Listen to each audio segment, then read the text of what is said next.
Hi guys, नमस्ते प्रणाम। मैं हूं आप सबका मित्र राइटर दीपक सिंह छपरहिया और आप सभी का स्वागत करता हूं दोस्तों डीके पिक्चर्स भोजपुरी में।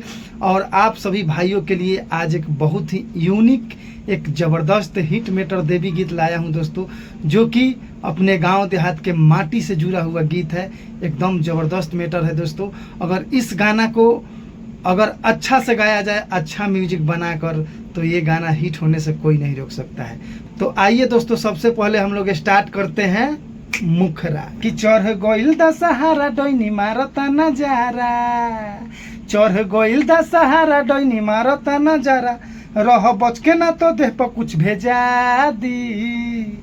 आवो ए देवरू ओकर कदी उपाय, आवो ए देवरू ओकर कदी उपाय, ढोरी में काजरा लगा दी। आवो ए देवरू ओकर कदी उपाय, ढोरी में काजरा लगा दी।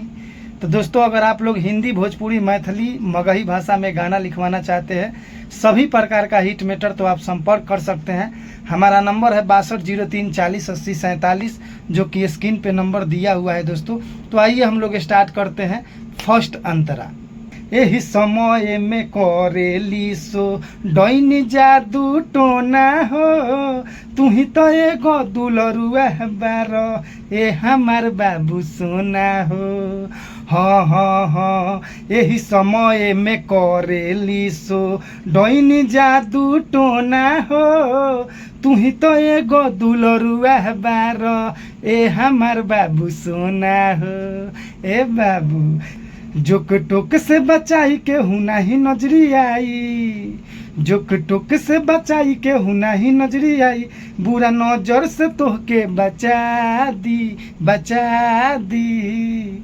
आवो ए देवरू होकर कदी उपाय, आवो ए देवरू होकर कदी उपाय, ढोरी में काजरा लगा दी। आवो ए देवरू होकर कदी उपाय, ढोरी में काजरा लगा दी।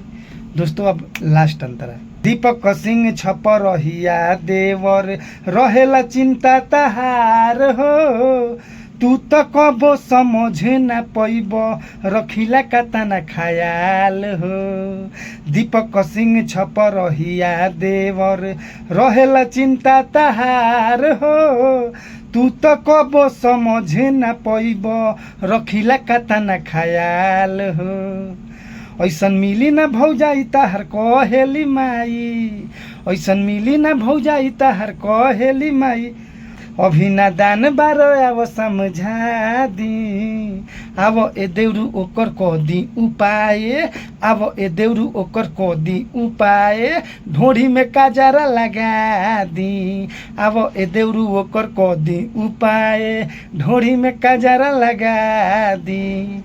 तो दोस्तों, अभी इस चैनल पे एक से एक गाना आने वाला है, हर प्रकार का हिट मेटर, इसलिए आप लोग लाइक, कमेंट, शेयर जरूर करें हमारे वीडियो को, और सब्सक्राइब करके बेल आइकन घंटी को दबा दें।